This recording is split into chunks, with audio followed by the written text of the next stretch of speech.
Ay, mabigat. Kala ko, ang lakas ng signal, makarating hanggang Venus. Over. I love it. Pagagandahin kayo, mas lalo. Highly recommended ko ang Tats of Brian. Yes. Kaya guys, kung sinong gusto magpaganda ng mga book, hanapin nyo lang si Brian. Yes. Sulit. Saka matyaga siyang maggawa.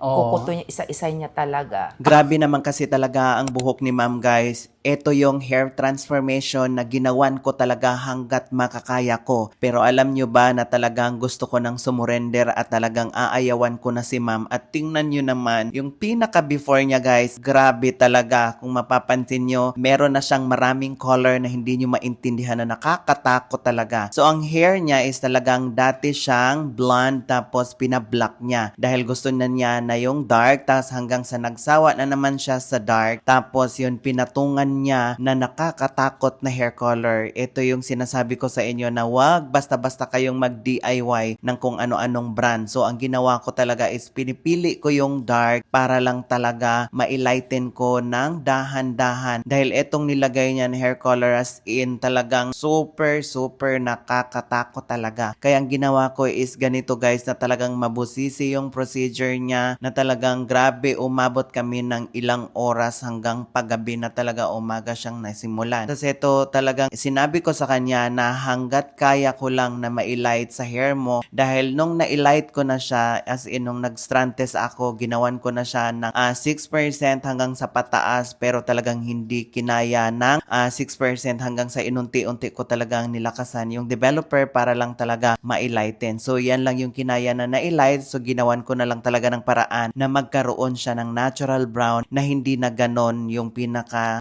before niya na nagpapachi-pachi na talagang nakakatakot yung itsura. So yan yung na-light na color correction. Tapos yun kinulayan ko siya ng natural brown para maganda yung effect ng color niya at hindi na ganon yung pinaka before talaga. Dahil yung pinaka main problem niya is yung white hair talaga na gusto niya is talagang hindi siya obvious na obvious. Dahil ito yung lahat ng sinasabi ko sa inyo na obvious talaga ang white hair kung talagang super dark yung nilalagay natin sa hair. So yan ang ginawa ko is talagang ginawan ko talaga ng paraan guys as in. Tapos yun, tanggap naman din ni ma'am na talagang yung hair niya is talagang damaged na. Tapos yun hanggat sa makakaya ko lang na gawan ko ng paraan dahil ito abroad pa to ginawa pero hindi talaga nakaya nila yung hair niya. Kaya ito lang din ang masasabi ko sa inyo na wala talaga yan kahit sa ibang bansa pa yan kung talagang hindi nila kabisado ang mga buhok natin. So doon talaga magkakaroon ng palya at sayang lang din yung binabayad natin. So imagine gumasto si ma'am ng mahal doon. So compare dito sa Pilipinas na hanggat kaya natin is gawa natin ng paraan. So yun yung pinaka before at ito yung after. Tingnan yung after guys. Grabe ang ganda ng blending ng color. Tapos eto guys, talagang eto yung kinaya lang sa hair niya. Pero at least man lang na gawan siya ng paraan na hindi na siya ganun yung before. So ito yung harap niya guys.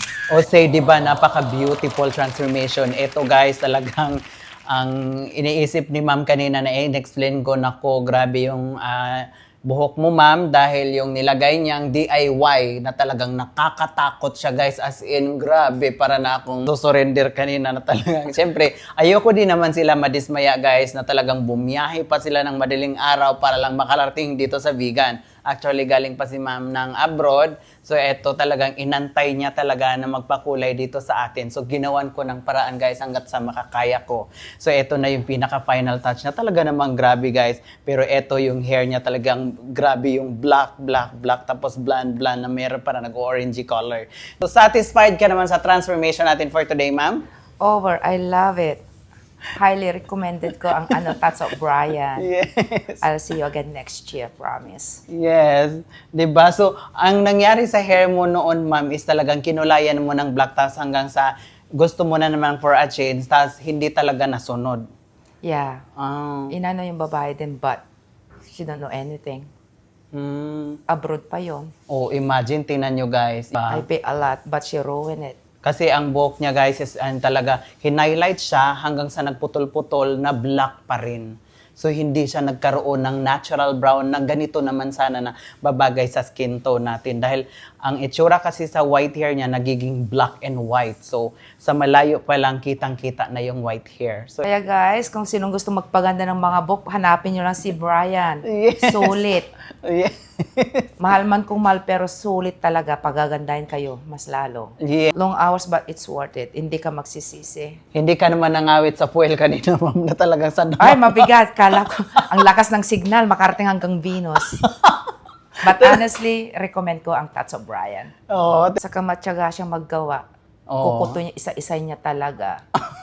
Oo nga. I'm satisfied and thank you, Miss Brian. Yes, ma'am, you're welcome. Thank you so much.